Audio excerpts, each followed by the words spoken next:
10, 9, 8, 7, 6, 5, 4, 3, 2.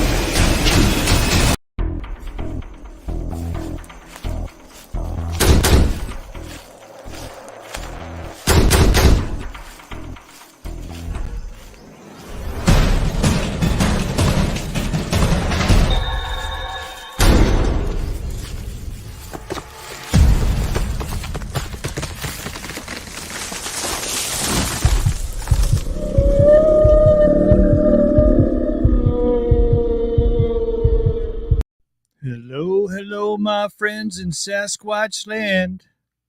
It is Wednesday, not Tuesday night, and we are back in the studio tonight with another great show for you all.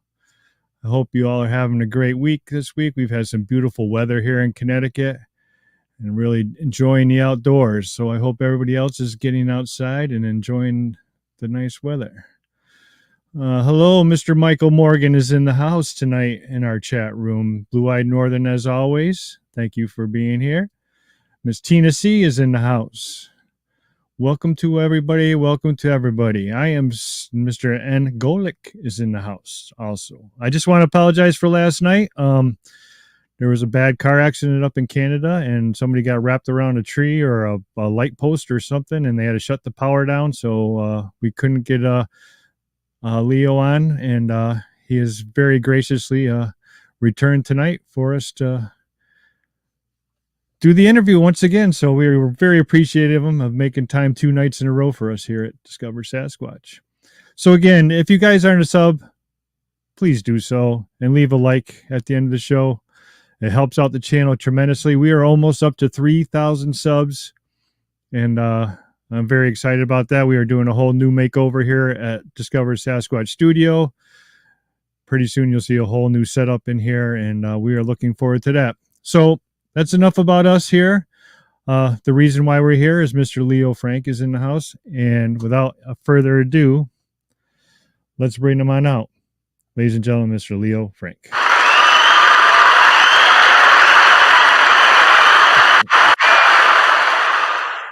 The last time I got an ovation like that, I was leaving the building. That's usually when it happens for me, too. Hello, and welcome to Discover Sasquatch. It's good to finally be here. Yes. Thank you so much. 2 nights in a row. It's tough to commit to, especially these times. You know, the weather's good outside. Everybody's out hiking in the woods, and we're doing our thing. And I really appreciate you stopping by.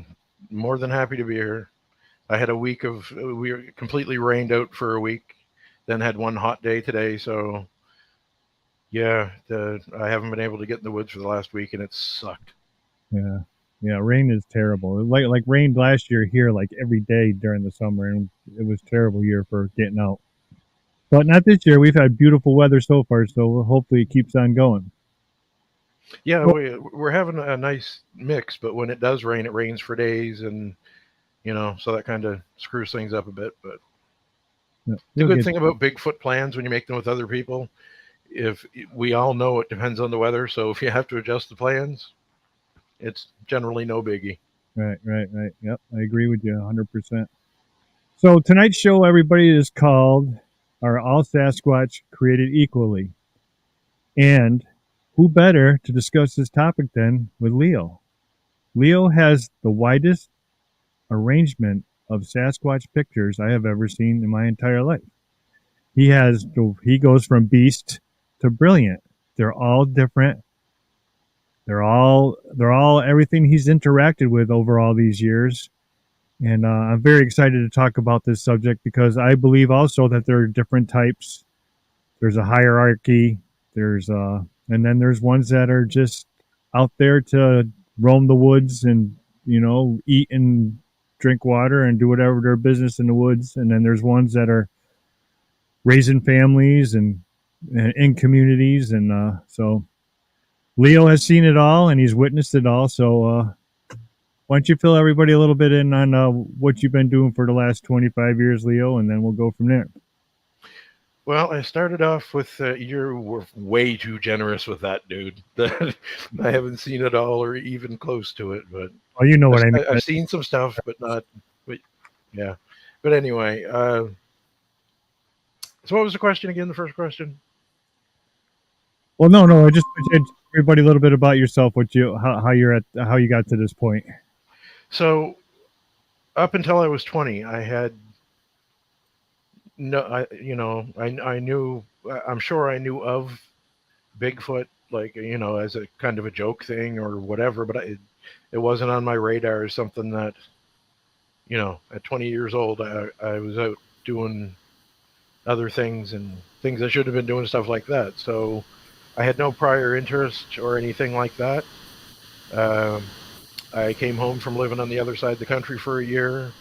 Uh, Went to go up to a friend's place and took the scenic route and walked around a bend in a brook. And there below the waterfall was just the back of something black. So I assumed that a bear was squatting, down in front of the waterfall. The problem was the bear stood up on two legs, turned around, and looked at me. Uh, and I think because of what I saw, there was no preconceived notion there as to, because what you see on TV and even after this happened, and the books that I was able to read and stuff like that. I mean, because I couldn't go online, it was 1997, so uh, I wasn't predisposed to the whole ape idea of it, because what I was looking at was a very black-skinned, uh, extremely cut, as opposed to the big barrel-chested, larger barrel-chested ones that you hear about in that. 6'2", 6'3", maybe, 225, 250 pounds, um, just really, really athletic cut, hair covered man. So uh, that's what started it all for me. When I don't know if you want me to go more into that sighting or move on to what came after that. Well, what do you think it's important? If it's important to what you're about, then yeah, we'd love to hear it. Well, I think, in a way, I think so, because, like I said, I think things worked out better for me because I had never been exposed to the ape theory, it's a North American gorilla type thing. I knew from looking in his eyes, I knew from, although his face was shaped differently, I knew I wasn't looking in the eyes of any other primate. It was some type of man, not a human man, uh, but a man. So I think that was probably the best thing that came out of that initial sighting for me. So I I wasn't stuck in the ape camp like right from day one. I had the books that I would stop and if I saw a book at a yard sale, I'd check out libraries and stuff because I wanted to know what I saw and someday why I saw it. Um, So curiosity grabbed you from day one. You were interested as soon as you seen this guy. You wanted to know more. oh, for no, not from day one. I mean, I was in I was in actual medical shock for quite some time and wouldn't leave my grandmother's yard for quite some time. And I'm 20 years old and uh, not exactly a reputation of backing down from much. And I got in a lot of trouble, and alcohol had a lot to do with that when I was young. But it's a whole other story. But this frightened me to the point where I wouldn't leave at 20 years old. Would not leave my grandmother's yard, and to me that's a biggie. And but as soon as I got out of that, still wasn't going in the woods. But as soon as I got out of that, I was going into town. I went to go to the bookstore. When I finally did, end up leaving my grandmother's and going back home, I hit old bookstores. I hit libraries, anything I could. But and what they were describing in these things were something similar, but more of a gorilla type thing. Like, I don't know if I'm dealing with the same thing here as what these people are talking about. And uh, Renee DeHinden's book with Don Hunter, uh, perfect example. I'm not a big DeHinden fan, by the way, but I did read his book when I was younger and didn't know anything about him. It What they were describing over and over in these books was some kind of North American gorilla, and it's like, that's not it though. That's not what he was. Mhm. So again, I didn't know if I was going in the right direction or not. So the best I did for 10 years was just keep roaming the woods, keep hitting the woods, and I got tracks and I got occasional vocals. Didn't know a thing about any type of structures, markers, anything like that. Didn't. That's not something that was talked about a lot in those books back then. Um, but so yeah, everything seemed right except this calling it an ape, because he was not. He was definitely not an ape. Mhm. So I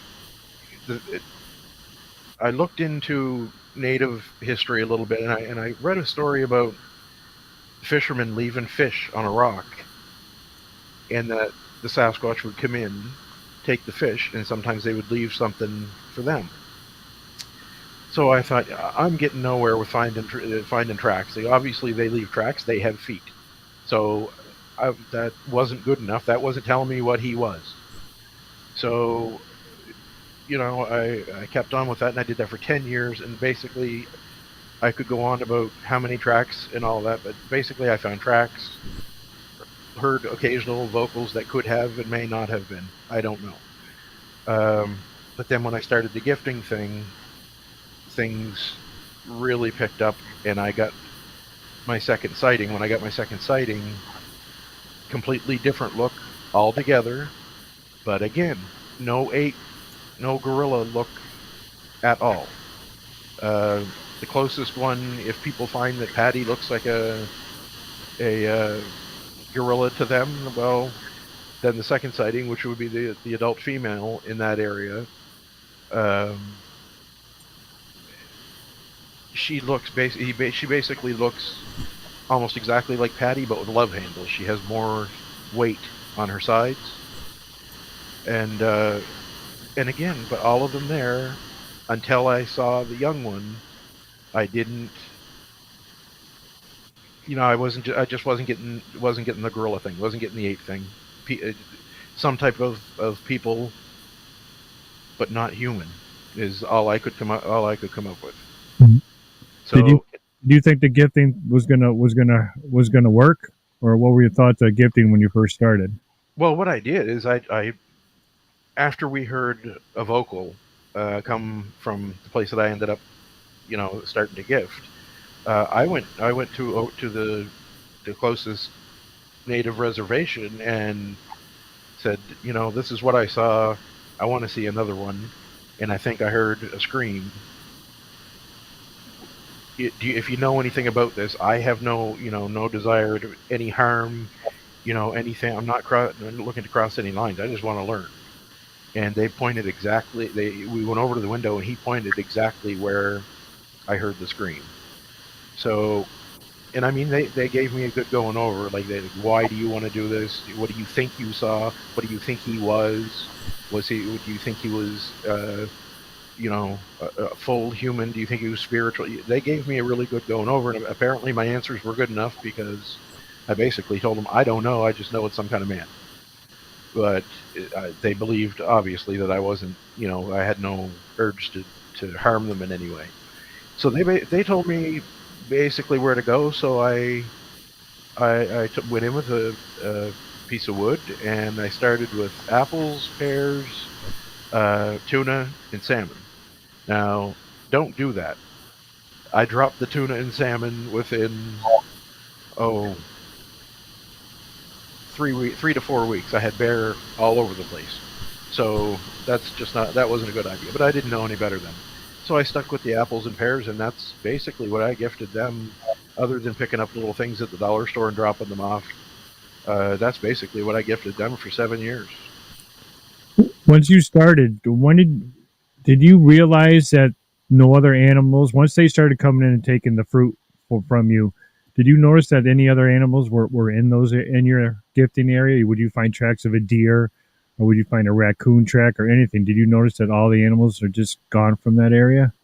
Well, I'll say this: I didn't have too much trouble with that myself, but I do know people that gift and they get raccoons coming in, they get bear coming in, with all these different things, and you have to look for that. You have to rule these other things out. But when you're finding 16.5-inch footprints right there, and then you eventually see it happen, you see him and his son go to this place, then you've got, there it is. But I didn't have a big problem with, really, it was undisturbed other than what they took. I'm sure now and again a raccoon probably would crawl up and grab something or something like that, but I didn't have a lot of problems, and still don't down here with gifting as far as other animals.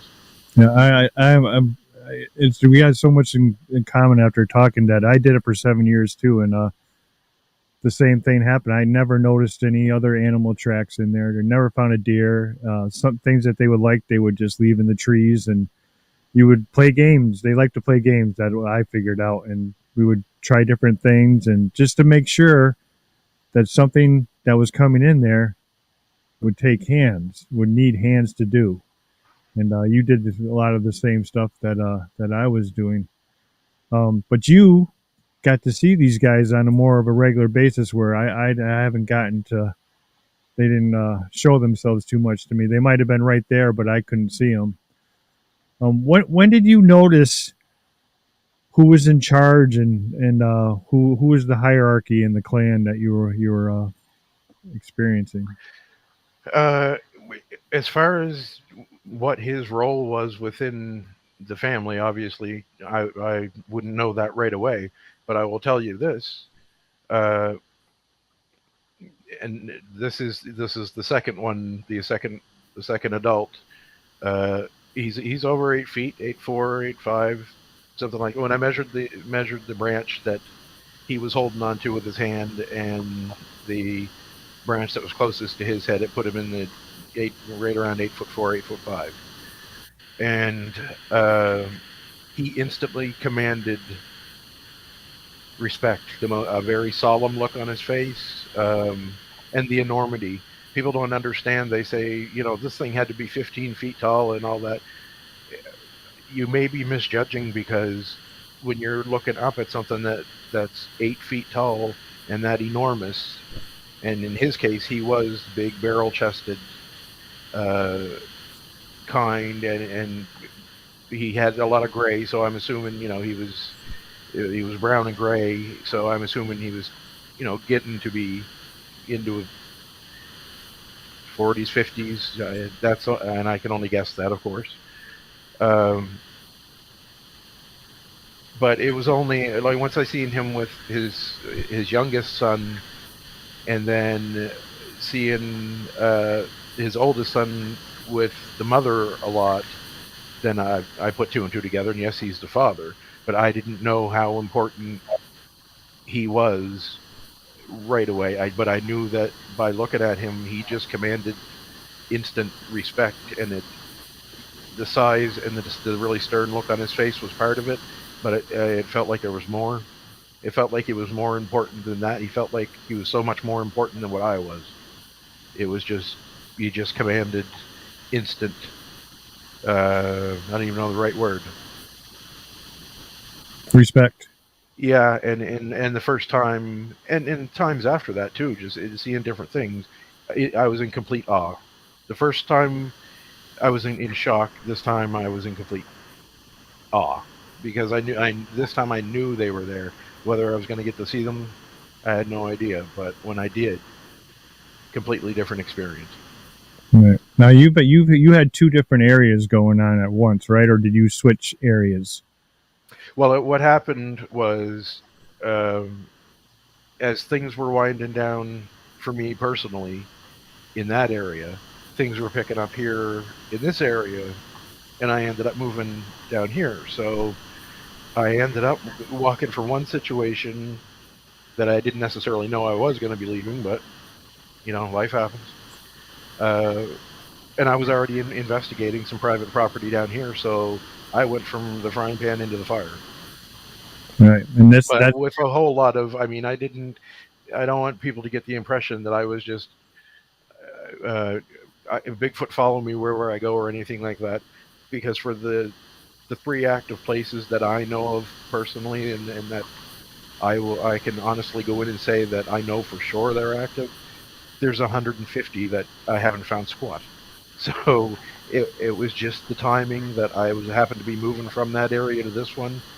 Someone contacted me a short time before that with some trouble on private property, and that's how I get into this craziness down here. Right, and that's where you meet Carl. That is where I meet. 4 years later, I meet Carl. So you were at this area for 4 years before you seen Carl. I gifted with what I thought was him all alone for 4 years before I got that. I had sightings as far as something over here, and at best guess black, which he did turn out to be, going this way, zooming by this way, or some movement over here, and thought half of it was wishful thinking. But nope, that day, that picture, that is the day we met face to face. There was, prior to that, I had not had a straight on visual with him. 4 years of gifting and nothing other than him gifting back and doing these wild things with the little trees and saplings and stuff like that. But no sighting until 4 years later.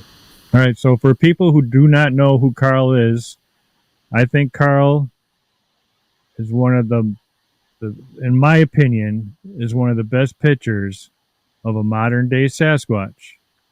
Evolved. I mean, a little bit smarter than the others, a little bit different from the ones that textbook. And I think it's an awesome picture, and I'm going to show you guys them right now. There's Carl. I cut him out for a thing that I want to show you guys and share with you at the end of the show. But if you can see Carl, that's just an amazing picture.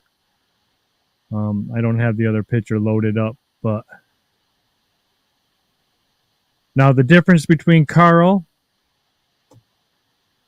the boss here, and your last area, the Sasquatch that ruled over there, what is the difference between the two of them? Other than looks, because you can't ignore the looks with Carl, but it's kind of hard to ignore. Yeah. Carl looks taken care of. His hair looks like it's taken care of. I mean, it may be wild all over the place, but it's shiny. It's like, I don't know how to explain. Well, and that's another thing that I've never encountered that people have encountered for years, and it goes back hundreds of years. I've never encountered the bad smell. The most that I've ever smelled from, if one happened to move by or walk by, nothing worse than a little bit of BO. I've never had this. They've all been very well groomed and very clean within this group that we're talking about right now. Now, the 2 things that I told you about that I have, they're not Sasquatch. They're something else. I really don't know about their cleanliness or whatever, but if it's anything like what they look like, it's probably not good. But I've never seen any of them that weren't, reasonably groomed. I've never seen the matted hair messy, yes, but not all matted and filthy. I've never seen that. Right. Then again, you hear the reports of the stinky ones and the moss covered ones and the ones that got sticks in their hairs. And so again, here we go. The beast to brilliant. I mean, there's different classes. There's different ways of life with these guys, different how would you explain it? Just different characteristics between them, just like us. There's different characteristics between you and me, and the guy that lives under the bridge in New York City, or the millionaire that lives in their mansion. We all act differently, and these guys have been around for so long. They all are not the same. They're not the same creature. They all are exposed to different situations and different living areas. And so, what's your feelings on that part? I think people are doing themselves a great disservice when they say, well, that's not what I saw, so I'm going to completely discount that. What I saw was an animal, acted like an animal, so anything other than that, I'm going to discard it. And then there's people like me that have seen mostly positive and more human, at least human looks to the face, and more human-like emotions and things like that, that do the same thing, that say, well, there's absolutely nothing out there that no, people aren't seeing any type of North American gorilla. That is not what I'm saying. What I'm saying is people are, but where there's also people over here that are seeing something completely different, and there's people over here that are seeing them in frequent areas of frequent paranormal activity, UFO activity, and stuff like that. So when people only pick one camp and say anything outside of that camp isn't right, no, there's some truth in all of those camps. I mean, if one person in each camp is telling the truth, then it's real. So that's why my major, if I don't want to prove it to anybody else, I feel very little urge to prove anything to anyone else. But I need to know for sure for myself that these are completely different species that have nothing in common other than where they live and being fully covered with hair. So I think people are doing themselves a disservice when they discount anything that wasn't similar to their own encounter. Right. And their own people that use Patty for a blueprint of what Sasquatch looks like. I know that's basically all they have to work with in their minds, but just look at the written accounts. Very few actually look like Patty. I've seen one that looked like Patty. So there's a little bit of truth in all of this, and how it all fits together, who knows? But it's not just, we're not dealing with one being, one type, one species of being out there. Well, what's your thoughts on Carl? Why does Carl look like Carl? He has a daughter. I filmed her while she was pregnant, actually. His daughter looks. You can see him in her, but she has the more classic. What people think of Sasquatch, she has the more classic look. But there is also a little bit of a different shape to her face. And no, she does not have the great big humongous nose like him, but she does have the longness to her face that he has. But aside from that, she looks, like your cookie cutter type Bigfoot that everybody thinks about. So I figure that somewhere, one parent or the other was Sasquatch, because he lives his life, obviously, as the Sasquatch. But what was that other parent?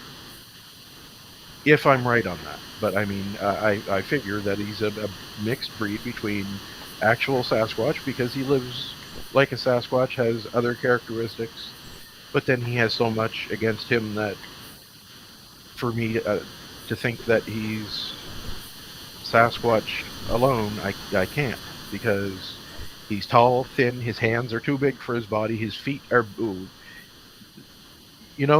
Sasquatch measuring the foot bit where you can go by the size of the foot to get the rough idea of the height. He's got 17-inch feet, and he's only 7 feet tall, so it doesn't work on him. He's got one parent that is something else, but what, I don't know. And that's, again, a hypothesis. I don't know that to be a fact. How much bigger is the male from your first clan than what's his size compared to Carl? Oh, okay. Compared to Carl looks like a very ill, thin old man. To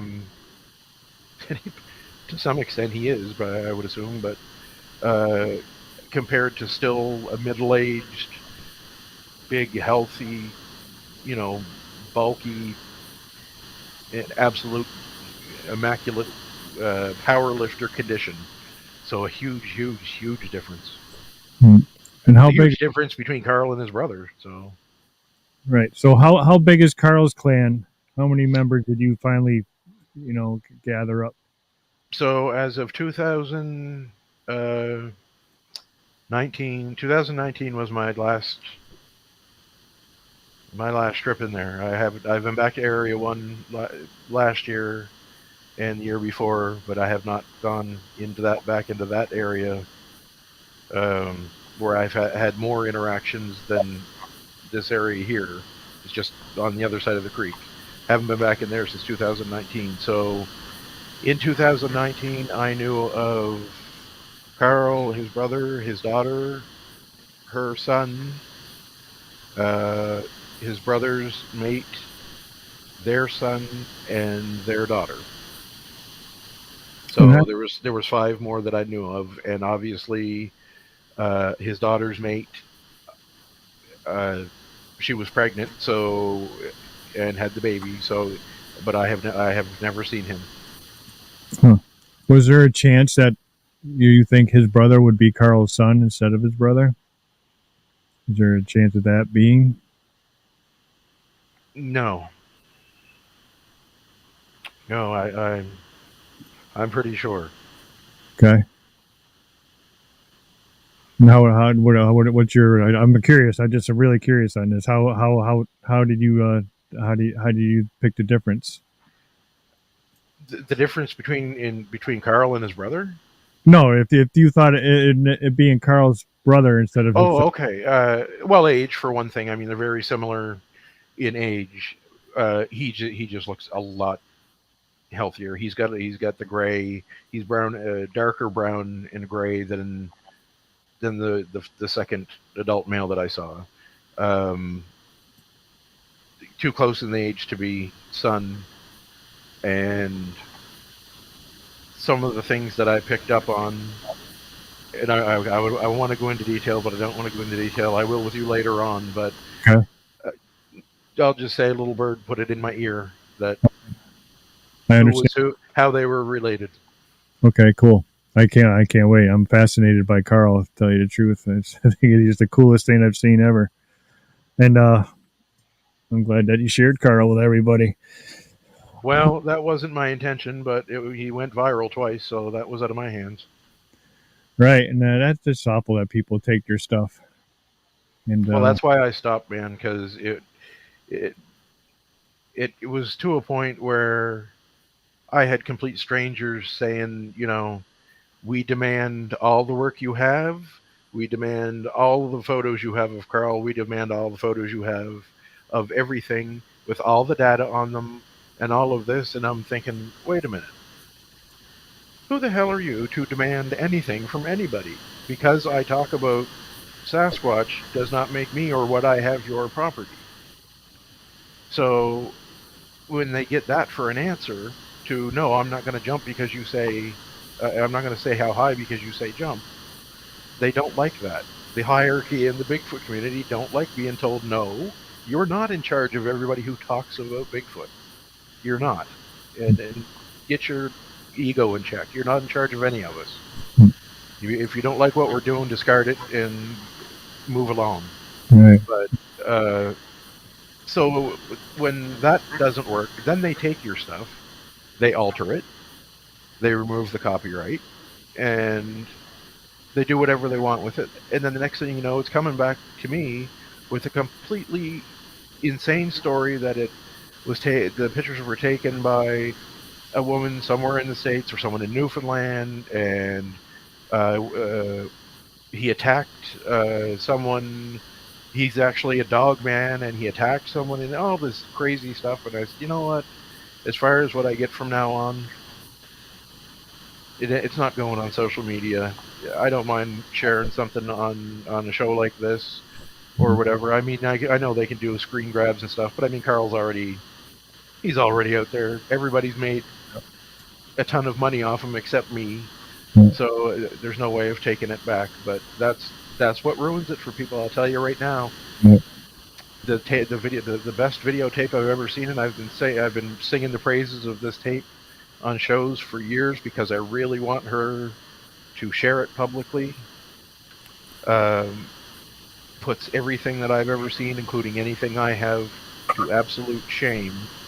Is a female Sasquatch walking up behind a woman standing at her horse fence, and I'm watching this through a phone, less than 20 feet away, and she walks up and brushes the back of the woman's hair like that, and it just blew my mind. But there is absolutely no chance ever that will ever go public, and that's why, because people act like complete idiots and just take what they want, spin it any way they want, lie about it any way they want, and when you point out how they've lied and what they've done, you're the bad guy. Yeah, it's too bad, people, because I have seen a couple pictures these last few days that wow, that'll blow your mind out. These are, you can't fake these pictures. It can't be faked. It can't be done. It's just the one that looked down at you when you were swimming in that pond. I still can see it. Close my eyes and I can see it. It's just look at my hair. You and I both, pal. The hair's sticking straight up on my arm right now just thinking about it. It's a crazy, crazy picture. And it's just too bad that it has to be that way, because Carl's picture did go all over the place. Carl went from a troll that lived under a bridge on certain shows, and it's just a shame. And I feel bad for him because there are people miss out, but I'm kind of happy to be trusted enough to see it. So I thank you for that. It's amazing pictures. Oh, you're welcome. Amazing, amazing stuff. So was Carl the man? Was Carl the bad man? Was he the man that ruled the whole? Carl is as far as I know, and I would like to think that I would at least get some kind of feeling if something had happened to him between then and now. But the last time I was in that area, he was still very much in charge. Now, if anything happens to him, I would assume everything will go to his brother, and he'll be in charge. But I don't, and until that happens, I really don't know. I'm excited for that day. I can't wait to hear what goes on with that. So before I even knew Leo was the one that took pictures of Carl, I was introduced to Leo about gifting and the stuff that he's been doing. I never even knew he was the one that took the picture of Carl until he sent me the picture. I was like, oh, well, then this is where the picture came from. But you found this little stone structure at one of your sites, and I actually found a structure that's very similar at my site that I go to all the time. Square, flat rock, facing north, I believe. Mine's facing north. Never a fire in it. Sticks laid in it like there's going to be a fire in it. It's actually, people call it a fire pit. What did you figure that out to be? And how? I honestly don't know what it is, but I will tell you that in Area 1, on one side of the creek, there right at the gifting stump itself, there's a certain tree structure, manipulation, whatever you want to call it, that I'm drawn to every single time. And in Area 2, out of all of the things, and I found absolutely huge things. I found things in there 20 feet tall, active structures that still had brush on them. So they still did not draw me the way those rocks draw me. Every single time I went in there, immediately had to go there. I gift and then straight there, and I can't tell you why. I have no idea. Yeah. Mine is at the top of a mountain. It's off trail. We found it by accident. And now every time we visit, it's a high strangeness area. Stuff happens there. Stuff happens. Rock throws, whistles. We get all the high strangeness stuff. I was just about to say any whistling, but never mind. Yeah, they mimic. We have them mimicking us. They just 2 weeks ago, one of them just whistled at the two girls on my team, and they both saw him. I didn't see. I couldn't see him. They said they were doing the bob and weave, and they seen him after the whistle. So it's a crazy area, but we were, like you said, you were drawn to that little area. We were drawn up that top of that mountain that day, Larry and I, and found that place. Because it's not off the beat. It's off the beaten path. You have to climb and climb and climb and climb and make your way through the woods to find it. And it would have never been found if, for some reason, the high strangeness happens. But yeah, it's the same way. And the reason why I asked about the whistle is because the I'm guessing at her age, the young female, she's about 9 years old at the time. Oh, well, she would have been a year older than that when I actually got a little bit of the video. But she comes off with this really, really, really loud, shrill whistle that just goes right through your bones. And it was at that spot. But other than that, it doesn't feel heavy or bad in there. But other than that, it generally feels really solemn. Yeah, you know that we've been bringing an RF meter out with us. Last time we were at the top of that mountain, had 3 other people with us, and I had RF readings off the wall. If you were in a Faraday box, they would have cooked you for dinner. While having stones thrown at us in 4 different directions with something barking down at the bottom of the hill at us, barking like a dog, but it was no dog. And you could hear the whole thing. We captured the whole thing. So, man, I got to interrupt you. Have you seen Bigfoot: The Legend Is Real? I don't know. I'd have to see it. You need to go on Tubi and you need to watch Bigfoot: The Legend Is Real, because everything you're saying right now is in the bonus footage shot by me.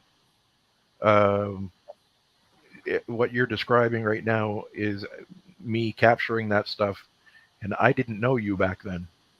Huh. So what you're describing is it's in that and me filming it. So I'll have to check it out. I'm sure I've seen it. I just got a picture in my head. But yeah, except for the RF meter, right? You didn't have the RF meter. No. But can you imagine if you did and the thing was going bonkers? It's a thing.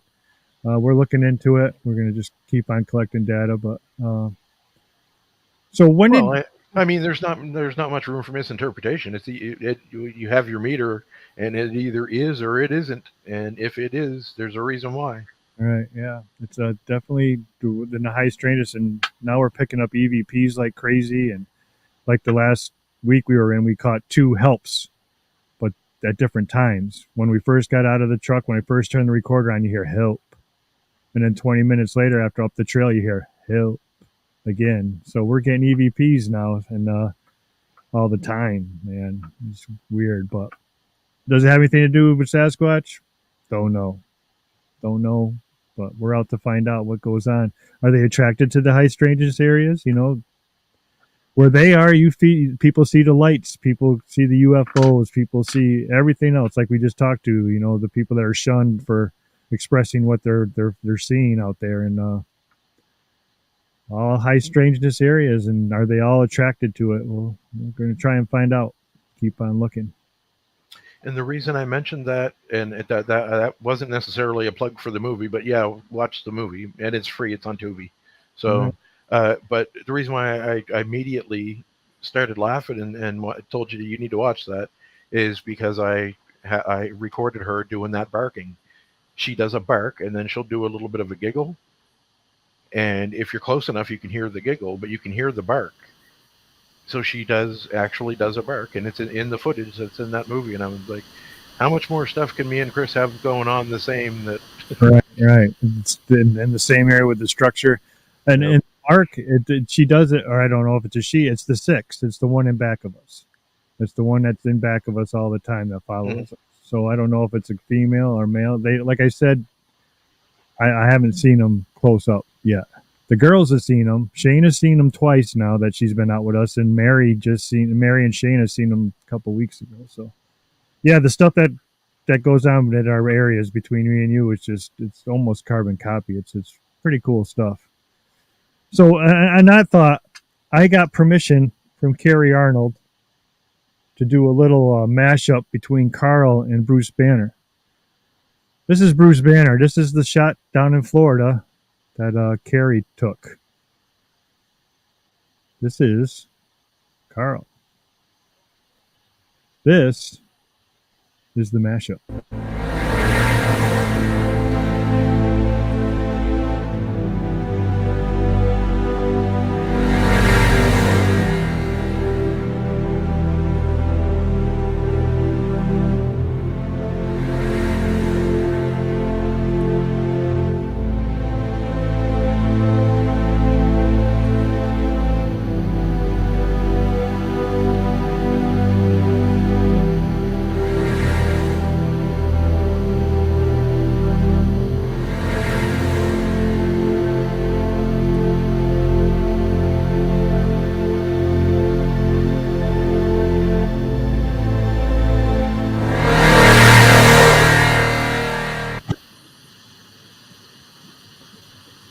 Is that freaking wild or what?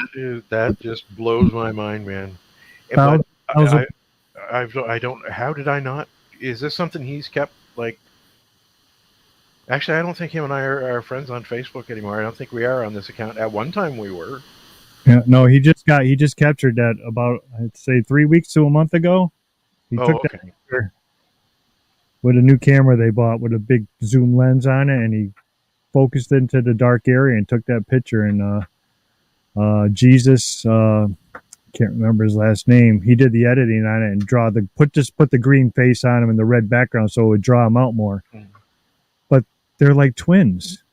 They're almost exact replicas of each other, except Carrie said his has got a cowlick with a twig in it to hold his hair back, and Carl's just hippie and just lets it fly. The major difference that in it, and it's not even a major difference as far as the similarity of the look, is he's got wider nostrils than Carl. Carl's got the wider bridge of the nose, and he's got the wider nostrils. But other than that, and that's what I mean. Tell me that those two are the same species as this, gorilla creature that people are seeing. Right. That doesn't look anything at all like Patty. Nothing at all like Patty. So that's. And then there's people that will say, and Christopher Knoll is one that says, mentioned to me about, well, I think they're like dogs. Not all dogs look alike, but they're all still dogs. But it's not a matter of looks and thing. It's not just the matter of looks. It's the behavior and the supposed abilities or lack thereof with the other ones. It's too much. There's too much variation for me to accept at this point one species. It's just no way. Yep. It's too much difference.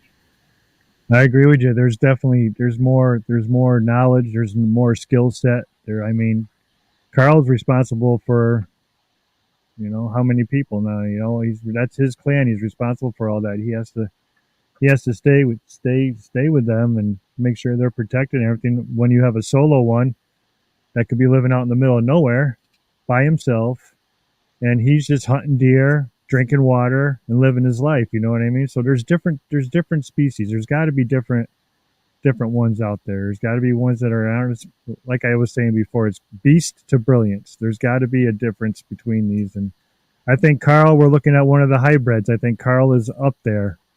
In my opinion, from the stories that you've told me, I just think that it's an amazing person, creature, whatever you guys want to call him. It's incredible. Well, we're already 50 minutes in, and we could probably talk all night. If you guys have any questions for our friend Leo here, I will be happy to put them up on the screen for you. Oh, here we go. We got one right here. Skilly says, "What color is Carl's skin in person?" It's almost. I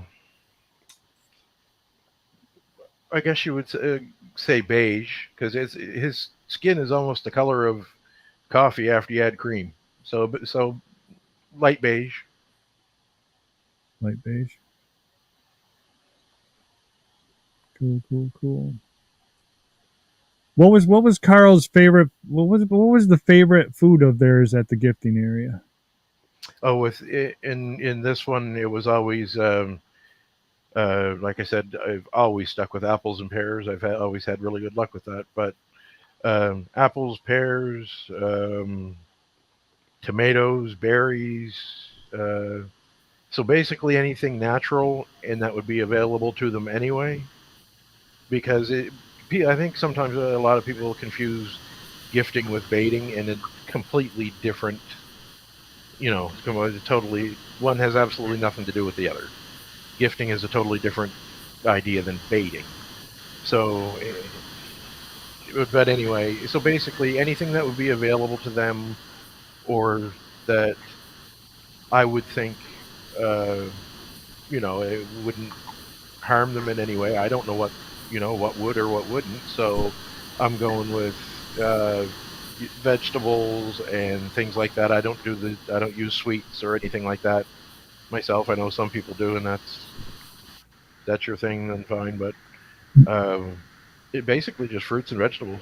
Yeah, And mine. I mean, that's as food wise, but I mean, I do take other things in that I know is going to go straight to the kids. And I really think in a lot of gifting situations, those 3 or 4 apples that you take in, they're not going to feed a family of Sasquatch. So I think for the most part, they probably get them and give them to the kids anyway. Right. Yeah, that's I. After they check them out. Do you think they're gatherers? To an extent, I figure if they think it's going to be a certain amount of time, that because obviously they would have a natural. They're more tuned into the weather than what we are, and that's not supernatural. It might sound supernatural for us, but perfectly natural for them. They'd be more tuned into the weather because they live in it. It's their whole life depends on it, so they'd be more tuned into everything than we are. So, in the case that if they could see that they would need to gather a bunch all at once for a reason, then they would. But for the most part, no. I don't think in large amounts, no. Yeah, I got a question here. Does Carl by chance wear skins on his feet? Wear skins on this? No, Shoes. no. Okay. Well, I mean, I've never seen it, so I can't say no, but not that I've seen that. Flat Rock. What bird or animal does Carl and his clan mimic the most? Mimic the most. Really, the other ones don't. It's mainly that one, the little one that the young one there that comes out, and that she does a lot of throwing of the little rocks and the sticks and does the barking and stuff like that. It would be more uh, whistles and barks. There are some short hoots, and again, that's I think that's in the bonus footage from the movie too. So I would say that the most common would probably just be your regular, short whoop or the bark thing that she does. All right. South Mississippi Sasquatch research. Have you ever saw the ones that wear bones and stick masks? No. Okay. A lot of people got questions. Where are them? Here's one that's important to what we got going on here too. Have you ever thought that you had a hitchhiker follow you home? Oh, I mean, I get in both places. I've been followed out, but I've never had any direct problem at my home, except for the fact that where I live in town and where these areas are, and that's another thing that confuses a lot of people, and people put out a lot of misinformation about me. I live in a town, a small town on the South Shore of Nova Scotia, so people automatically assumed that that's where my research areas are, and that would be ridiculous. You're not going to find any Sasquatch around here. We're in a town. Hmm. So, but they assume that, and then they put it out there that, oh well, he lives in a town, and yet he's got these in his yard. I do not have any Sasquatch in my yard.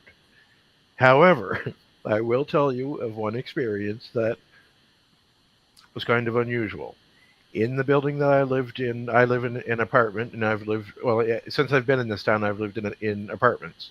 So, the last apartment that I lived in, it was dark blue paint on the outside, and I went out. My mailbox was right outside of my door.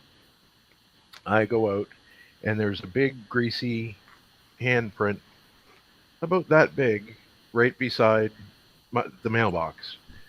So at first I'm thinking there's no way, and I still can't say to this day I don't know what made that handprint.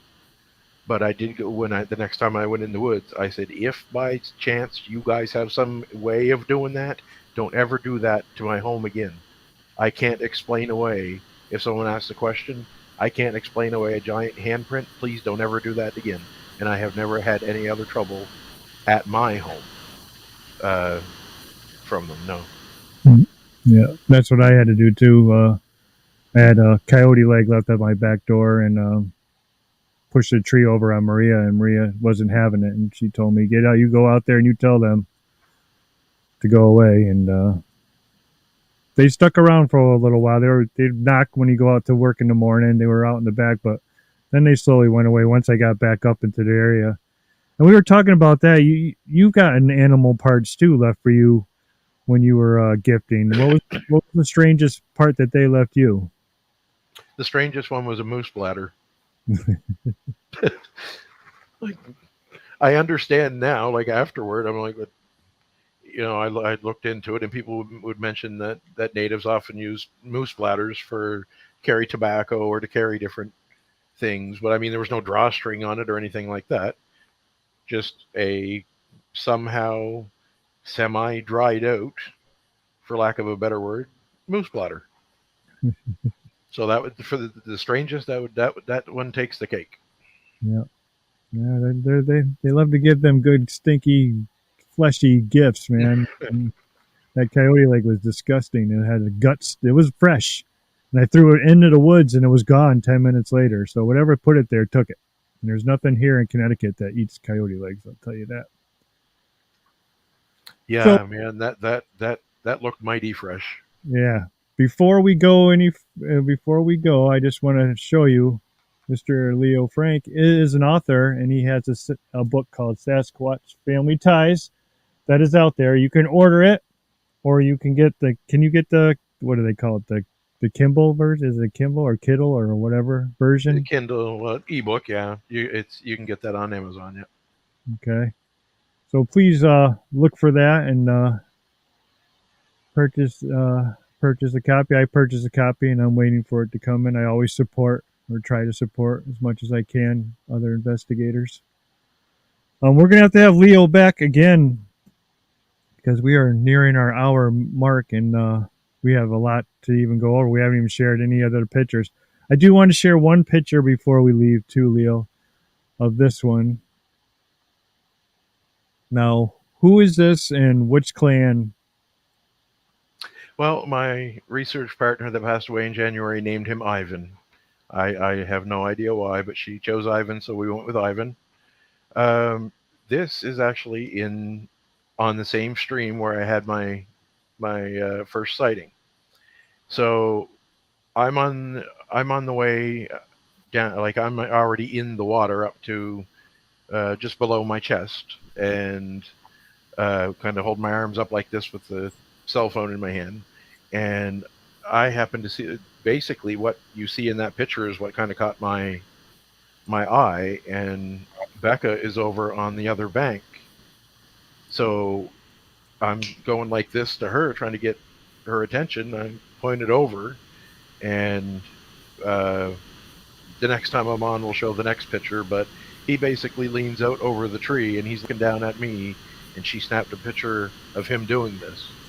But right at this point here, I'm in the water, and I was able to hold the camera up and get this picture, and Becca get the second one.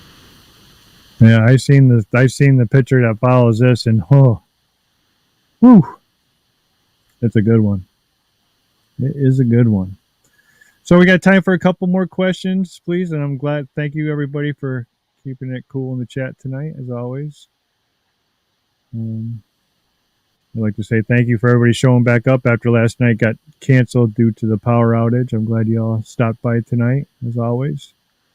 On July 12th, before I forget, we have Mr. Mark Green joining us in the studio. We're looking forward to having him. Got some great info and some great stories to tell us. I'm looking forward to that. And he was recommended by our own Blue-Eyed Northern. So thank you. So yeah, you're right here. We'll show that right now. It's all about sharing our experiences respectfully. And if we could all just do that, where do you think we would be, Leo, right now in this field? If we could all just put our differences together aside and accept what other people are seeing and accept what they're experiencing and trying to piece it all together, where do you think we would be now instead of where we are now? We would be in a situation where we would not only find that there are so much more similarities between each and every camp, that while we're wasting our time arguing or disliking each other, if we compared those notes, we would be at a point where I think if we weren't already at the point now, we would be in a point within in a few years that if you're one of those people that want them proven, I don't think the government would have much of a choice, because we'd have so much data together to make a case that you know it couldn't be brushed off or ignored anymore.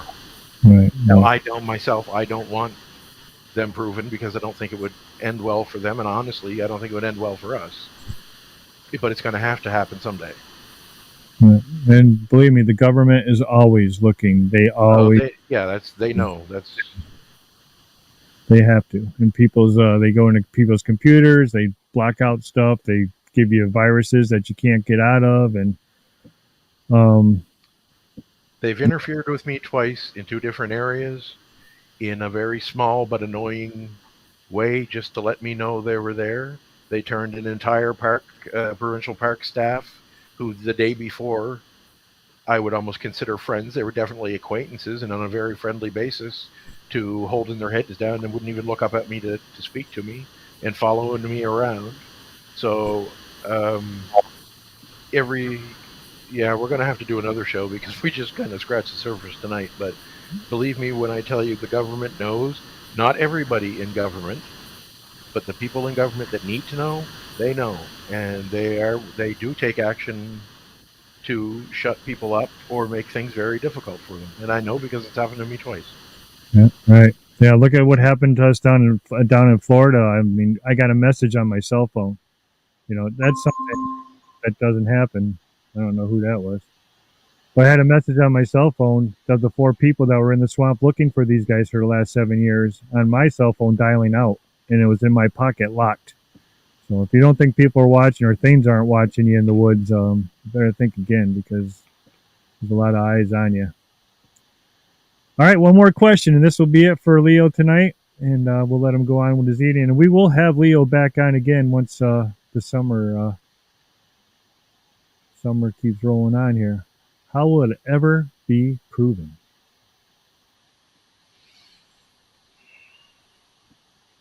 I don't think it won't. It'll be a matter of admittance. I don't think it'll be a matter of people think if they had a body that they could, run to the nearest news station, and yeah, you may be able to do that, but I guarantee you on the very next night, the news will be reporting how much of a hoax in a big rubber suit and all of that. So it's not going to be proven that way. It's going to be admittance from the government. Yeah, I agree. Just like the UFOs. Now we know they're out there. Now we know they're in the skies. It's bound to come out. It's bound to come out sooner or later. All right. Well, thank you so much, Leo, for joining us tonight for 2 nights in a row. Very nice. You're very welcome. People want to see the second pick. Well, if I'm not going to be back until after summer, then throw it up. That's fine. We can talk about it a little more later on, but throw it up if you want to. We'll throw it up when we have you back. We will throw up that second. Right. I don't have it loaded, so it'll take me a little while to get it. It is an amazing pick, and let me tell you see the whole face, you see everything, and it's a crazy pick. It's awesome, and we'll get them back on for sure. So, thank you so much, and I'll talk to you backstage, my friend. All righty. Thank you very much. Gentlemen, Mr. Leo Frank.